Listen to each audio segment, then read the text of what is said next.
కోరుచున్నాము.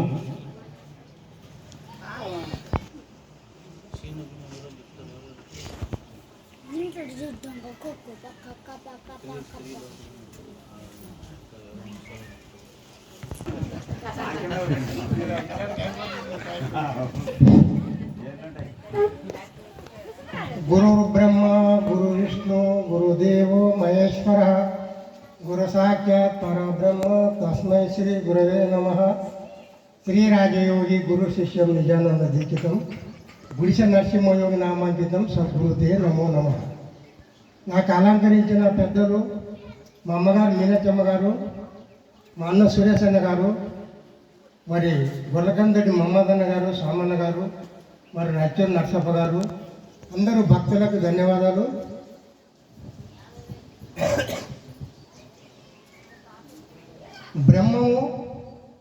బ్రహ్మము అవ్యక్తం, అవ్యక్తం మహత్వం, మహత్వం నుండి మదంకారము, మదంకారం నుండి పంచతన్మాత్రములు, పంచతన్మాత్రం నుండి పంచమభూతములు, పంచమభూతం నుండి జగత్తు, జగత్కత్పతి రక.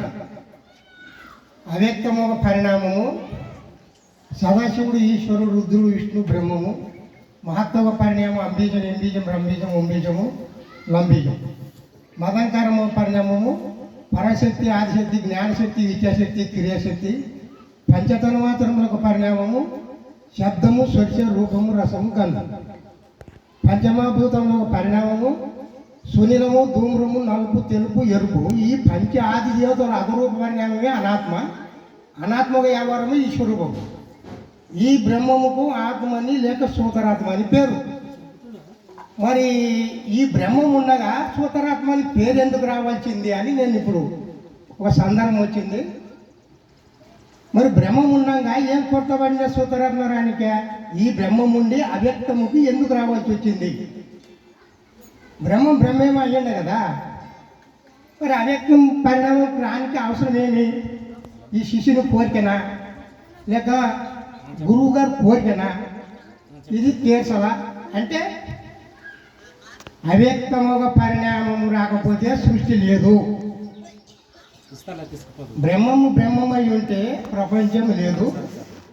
అది రావాల్సింది కాబట్టి మనం అందరము జీవులు 84 లక్షల జీవరాక్షసులు ఈ ప్రపంచంలో ఉపన్యాసాలు చేస్తున్నవి.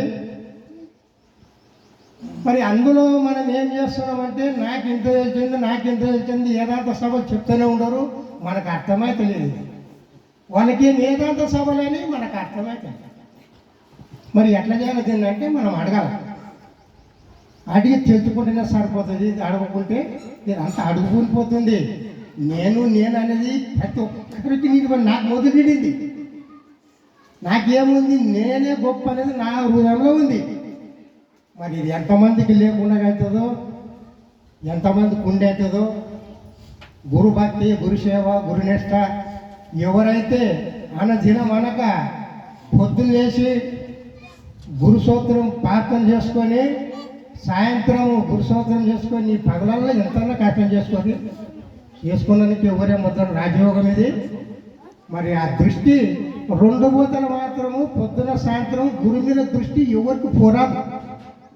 ప్రతి ఒక్క ఆడి మనిషి కానీ మగవానికి కానీ సాయంత్రము నసుకులు లేచినప్పుడు కానీ నిద్రపోయేటప్పుడు కానీ గురువుకి ఏం చేయాలో అది చేసి మీరు అనామంటే మీ జన్మలే ధన్యమవుతాయి. కాబట్టి లేకపోతే మేము ఉపన్యాసాలు చెప్తాము, మేము పాటలు పాడతాము, మేము కందాటలు చెప్తాము, మా ఇంత ఎవరు చెప్పలేదంటే ముందు నరకం ఎవరు తప్పదు. ఇది సత్యం. ఇది మా పెద్దల నిర్ణయం మాట నేను చెప్తున్నా. కాబట్టి సాయంత్రం ఇంకా తోటి చెప్పినామా నేసిన కాడు బాగా నేసిన అవన్నీ మనకి అనుభవం రావాలి. ఏం అనుభవం రావాలి? బ్రహ్మముని అవ్యక్తమైనాక నేను ఆడికి స్థూలంగా చెప్పుకుంటున్నా. మరి ఆకాశం ఒక నిజాంశము, శోకము, కామము, క్రోధము, మోహము, భయం. వాయువు ఒక నిజాంశం, చలనము, దవనము, కంపనము, అకుంచనము, పరశునము. అగ్ని ఒక నిజాంశము, ఆకలి, నిద్ర, దప్పిక, సంగము, అలస్యము. జలము ఒక నిజాంశము, చుక్కలము, జొల్లు, చెమట, మూత్ర, రక్తము. భుజ ఒక నిజాంశం, అస్తులు, గోర్లు, వెంట్రుకలు, చర్మము, నరములు, మాంసం. ఇవన్నీ ఏ భూమి నుంచి ఏ వస్తువులు తయారైనది కూడా మనకు అనుభవం రావాలి. పృథ్వీ నుంచి ఏమేమి వస్తువులు తయారైనవి, జలము నుంచి ఏం తయారైనవి, అగ్ని నుంచి ఏం తయారైనవి, వాయువు నుంచి ఏం తయారైనవి, ఆకాశం నుంచి ఏం తయారైనవి. ఇది తప్పకుండా ప్రతి ఒక్కరు సాహిత్యం నేర్చుకోవాలమ్మా. చాలా పుణ్యం ఉంటుంది మీకు కూడా. బోధ అంతా ఇన్నే ఉంది, బోధ ఎక్కడేమీ లేదు. మీరు మొదలు దీనికి సాహిత్యమే లెక్క. సాహిత్యం నేర్చుకొని ప్రతి ఒక్కరు వస్తునిచ్చా మీకు దొరుకుతుంది. కాబట్టి ఇంతటితో నేను సమాప్తం చేసుకుంటున్నాను. జై శ్రీ సద్గురు బ్రహ్మరాజుకు జై. వీన్పల్లి రంగప్పన్న గారు మన అగ్రజుడు, అనుభవం చాలా ఉంది ఆయనకి. ఆయన మన ప్రబోధకు వచ్చిన తర్వాత అది సామెత ఉంది, వస్తేప్పుడే సాముల తండ్రికి రారాదు, లేదా పాముల తండ్రికి రారాదు. వచ్చినామంటే గురుమాల మంత్రము, ధ్యానము, సత్యంగా అనుకుంటూనే ఉండాలి. శరీరం శుద్ధి అయినట్లు మన శరీరంతో కూడా అంతఃకరణ శుద్ధి కూడా అవుతుంది. ద్వాదశ షోడశ ధ్యానం చేయాలని చెప్పినాడు. మళ్ళీ తెలిసినంత భజనాలు చేయడము, ఈ తత్వాలు చెప్పడము, ఈ సభ చెప్పడము, ఇది ఒక్కటే ముఖ్యం కాదు. గురువు ఏం చెప్పాడే, గురుమాల మంత్రం ద్వాదశ షోడశి తప్పకుండా పొద్దున రాత్రి భగవంతుని నిలవాలని కూడా, ఇది నిలిస్తేనే జీవన సార్థకము. ఇవన్నీ చేసడం కన్నా ఇది కూడా సాధన. ఈ సాధన కాదు, ఇది మన సాంఖ్యం అంటే ఒక ఇంటికి పునాది ఉన్నట్ట. ఆ పునాదిని తెలుసుకుంటే మిగిలిన మీన కట్టుకోవచ్చు అనే ఒక సదుద్దేశంతో చెప్పినాడు. ఆయనకు కూడా నా ధన్యవాదాలు.